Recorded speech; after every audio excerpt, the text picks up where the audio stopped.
At this hour, monster storm Hurricane Katrina bears down on New Orleans. There's a lot of aid surging toward those who have been affected. A lot of people working hard. The results are not acceptable. We took a helicopter and landed at the Superdome, and I could see my home on Napoleon Avenue where I grew up. It's really still underwater, and I started crying. It was the largest disaster by a long shot in the U.S. in many, many, many decades, right? I lost everything, just like everyone else. I had 30 neighbors, 30, I knew all of them. Today I have 4. My business is in the street of New Orleans, and it's like, oh, what do I do now? Nearly 80% of New Orleans flooded, and more than 1,800 lives were lost. The economic toll? Over $200 billion in damage adjusted for inflation. But as stunning as the video and the overall numbers are, the real story of what happened to New Orleans in August of 2005 is told in the experiences of the individual people living there. You all right? All right. If it gets bad, you gotta holler at somebody. This whole area, all 4 floors above it, were all destroyed. People like Rick Blount, who runs the iconic French Quarter restaurant Antoine's, owned by his family since his great-great-grandfather founded it in 1840. It was way worse than I could have imagined. I thought that a wall had fallen down, and I thought we could fix a wall. But when we got into the building, the entire building looked like it was gonna fall any second. And I didn't know what to do about that. Given the devastation, Blount, along with so many of those in New Orleans, had to make a choice: cut his losses, move on, move out, or rebuild, knowing that a new New Orleans would never be the same. And some of the spokes were broken. For Blount, the decision was an easy one. Did it ever occur to you, I'm sorry, it just can't be done? No. I don't think I had that luxury. Maybe I did and I didn't know it, but I didn't ever have that feeling. I had the feeling that it was my duty to rebuild it. Antoine's needed to be what Antoine's always was. Right after Katrina, when the city was still flooded, and the only people that were here were military and police and reporters. So when the reporters would ask, what are you going to do? This has got to be the end. If my great-grandfather could have survived the Civil War, and my great-grandfather could survive the First World War and Prohibition and the Second World War, there's been a lot that's happened to Antoine's. I think we could figure out a hurricane. And figure it out they did. But it wasn't simple. It took a lot of money and time for Blount to rebuild, as it did for the rest of the city.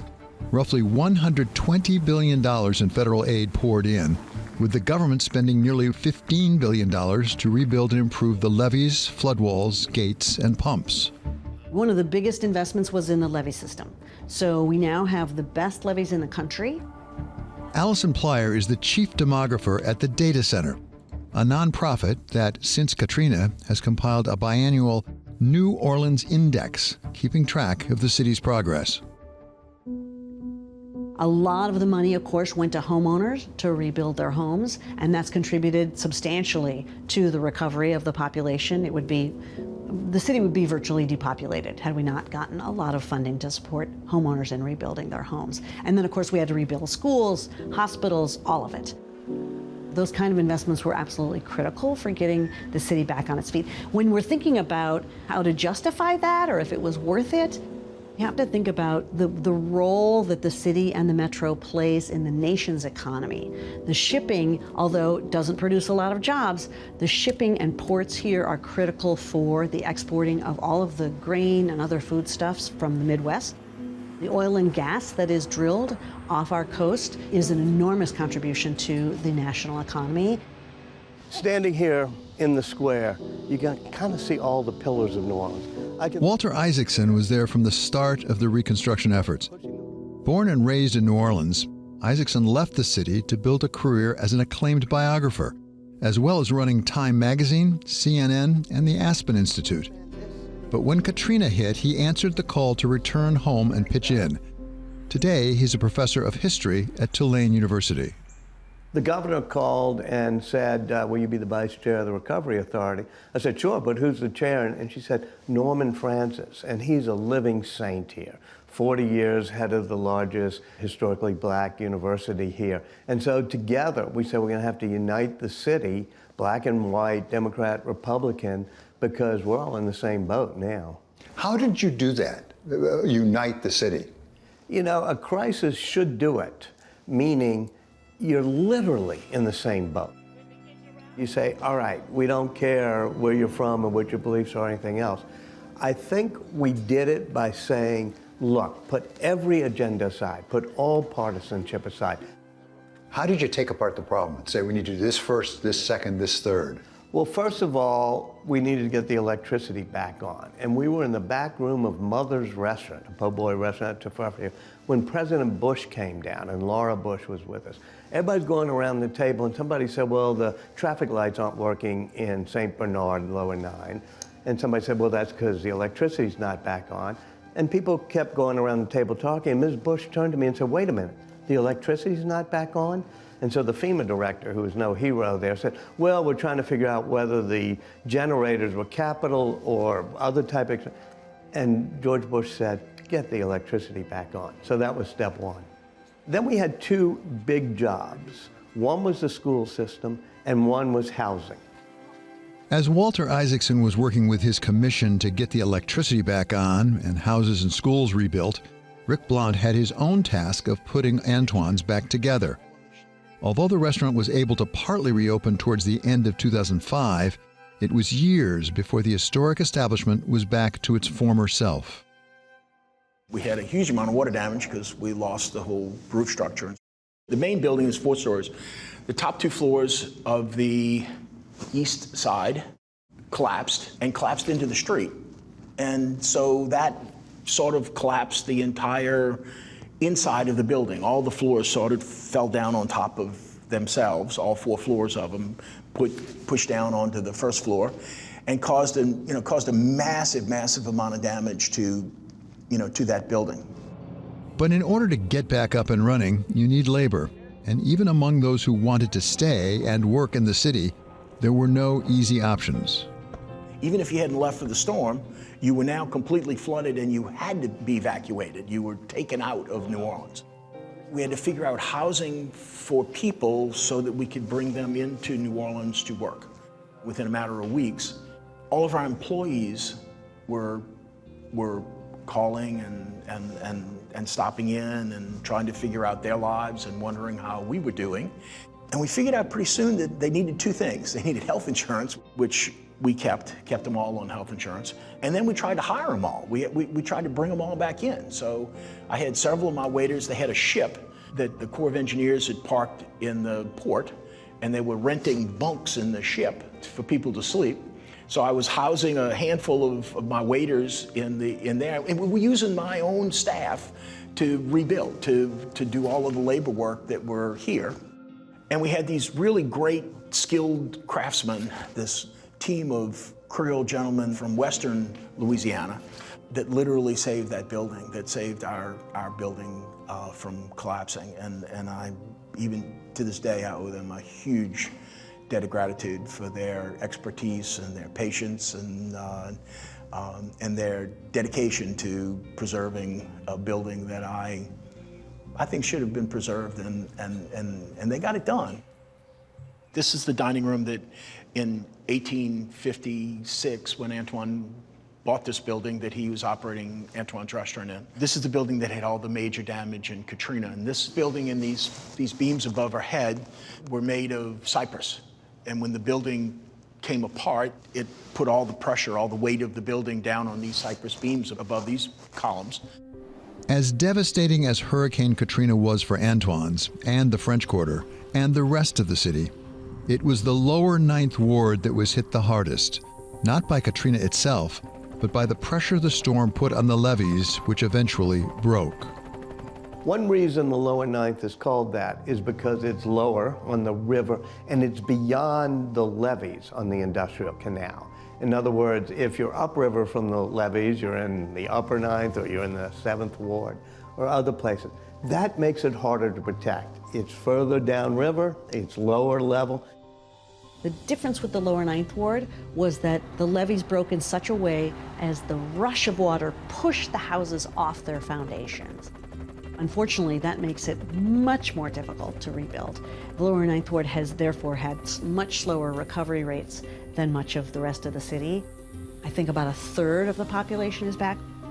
And it's incredibly sad because that was an area that had higher home ownership rates than the city average. A lot of folks there who were craftsmen, helped build across the city, built their own homes. And a lot of the properties were handed down to grandkids and great-grandkids.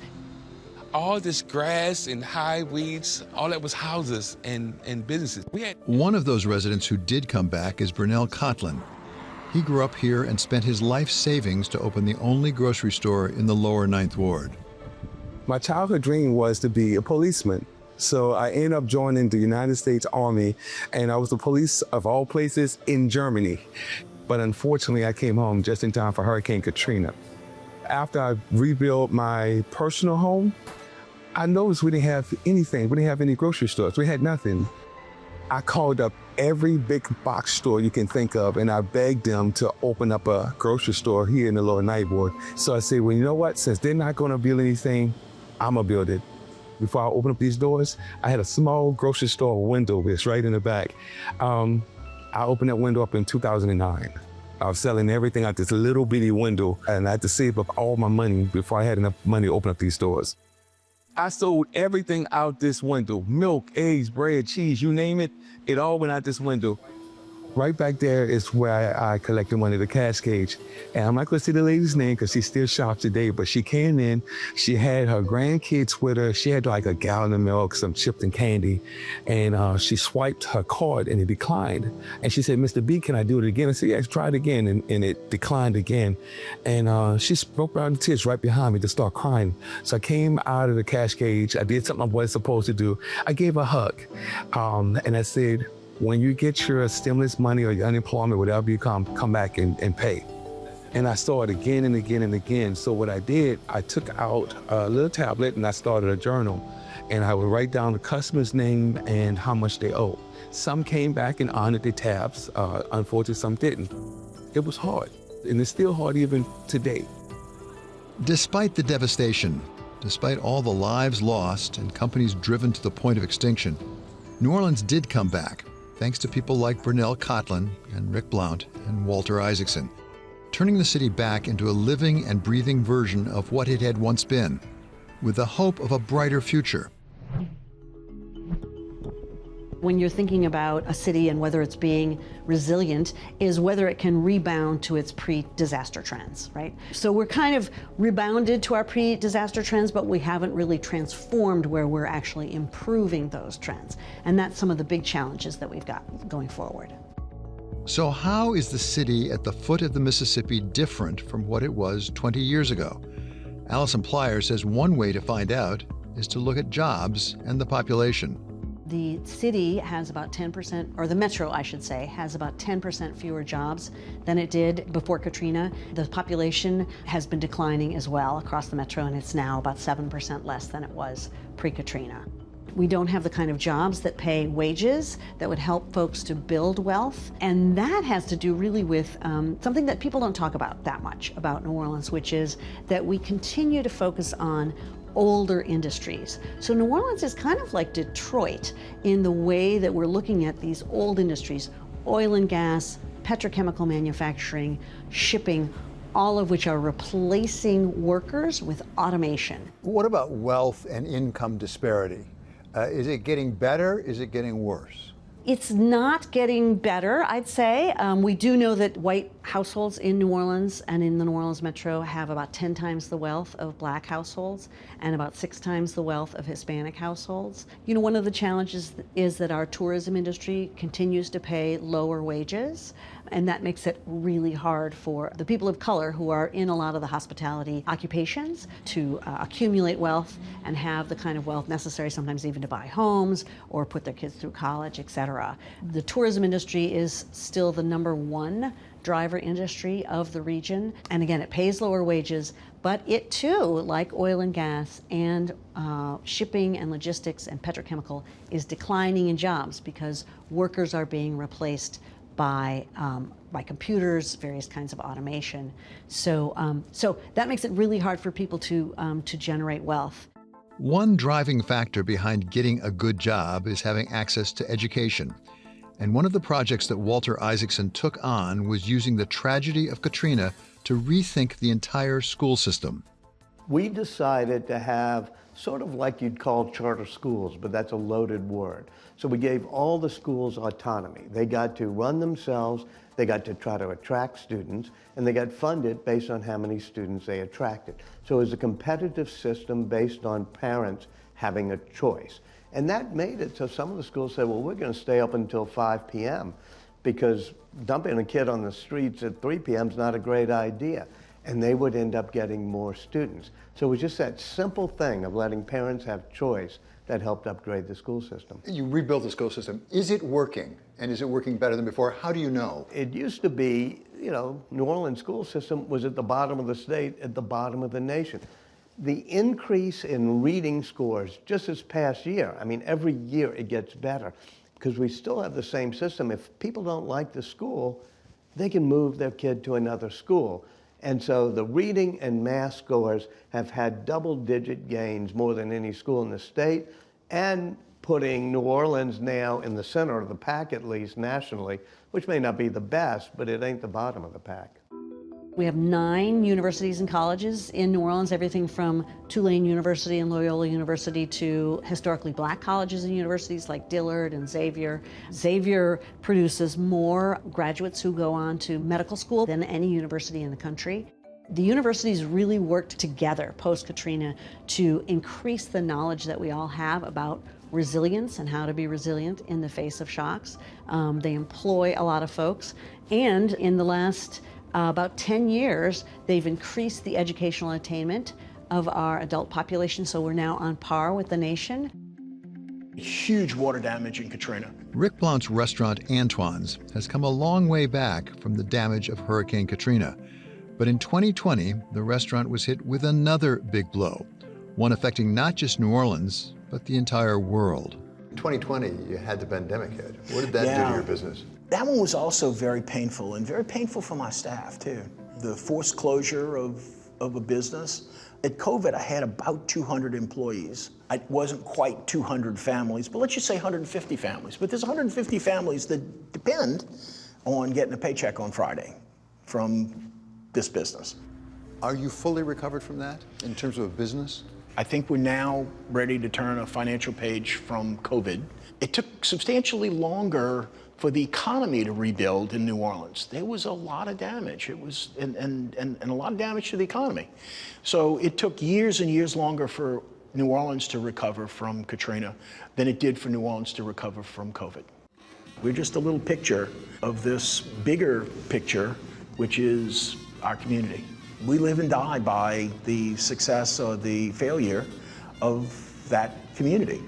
One of the wonderful things to reflect on 20 years later is how well the damn community's done, and I'm very, very proud of that. I think that I think New Orleanians ought to be proud of it. Even in the 9th Ward, there's been some progress, though still nowhere near as close to the rest of the city. In this building right here, I have a barber shop, I have a hair salon, I have a sweet shop, a snowball stand, thanks to Ellen DeGeneres, a laundromat, and the most important thing, the grocery store. This is the only business back here. 20 years later, this is it. If you want something to eat, you're coming to see me. You want to wash your clothes, you're coming to see me. Today, I have four neighbors. So I tell people, if you have a community, you have a store, you have a neighbors, go outside and hug your neighbors, hug your store. Just be grateful and appreciative that you have all of that, because not having anything, I don't wish this on anybody. If I wasn't here, this community wouldn't have anything. That's it, boss. You cannot live your life in fear. You're here for a reason. You have to find your purpose. I found my purpose in life. My purpose is service. So you have to embrace it. So I have to, just like I serve my country, now I have to serve my community, and you can't be afraid. So I'm not afraid of another hurricane. I'm not afraid of nothing or nobody. You just have to keep on going. The city of New Orleans and its people have seen some of the worst Mother Nature can offer. It's survived and reclaimed a good part of what it was. But what's next? The schools are better, the entrepreneurial spirit's better, the politics, the sense that we're all in this together is better. What we have to do is start growing our population, growing our business, and growing the number of jobs we have for young people. I do think it's really important that the folks working on economic development in Louisiana and in the New Orleans area really start to have a forward vision. They continue to really emphasize and incentivize these older industries that are just replacing workers with automation. As I said, oil and gas has 50% fewer jobs than it did 25 years ago, and that's because of automation. And so I think here in New Orleans, just like across the country, we really have to look carefully at what industries are growing jobs and invest in those industries rather than industries of the past. We have a creative industry. We have all sorts of musicians and artists and even writers like myself or whatever, but it makes for a creative economy. We had to celebrate that. Our biggest hope is that so many young and educated people have come down here, which is why I love teaching my class at Tulane. And these people are starting businesses, and I think you're going to see an entrepreneurial economy here. So what's the case for investors to say invest in New Orleans as opposed to some alternatives they may have? I think what you need to invest in New Orleans is for small, medium-sized, and startup companies that are doing great things in biotech, tropical medicine diseases, carbon capture, energy, where we have great strengths here. We have great engineering coming out of Tulane now, but we also have people who are very experienced in oil and gas and energy, and for that matter, tropical diseases, medicine, biotechnology. So I don't think people are going to be building huge corporations here, but I do think that having the type of funds we now have, the venture funds we now have, we're getting a lot of people to start businesses here. New Orleans has been through an ordeal few American cities have faced, and it's taken a lot of money and hard work and hope to bring it back to where it is now. And yes, maybe just a bit of providence. I thought the city, for a moment, we thought we've lost it. Boy, I could still choke up feeling that way. And then we made a deal with the good Lord. We said, all right, bring the city back and have the Saints win the Super Bowl. And then the Saints won the Super Bowl, and that's when we knew we were coming back.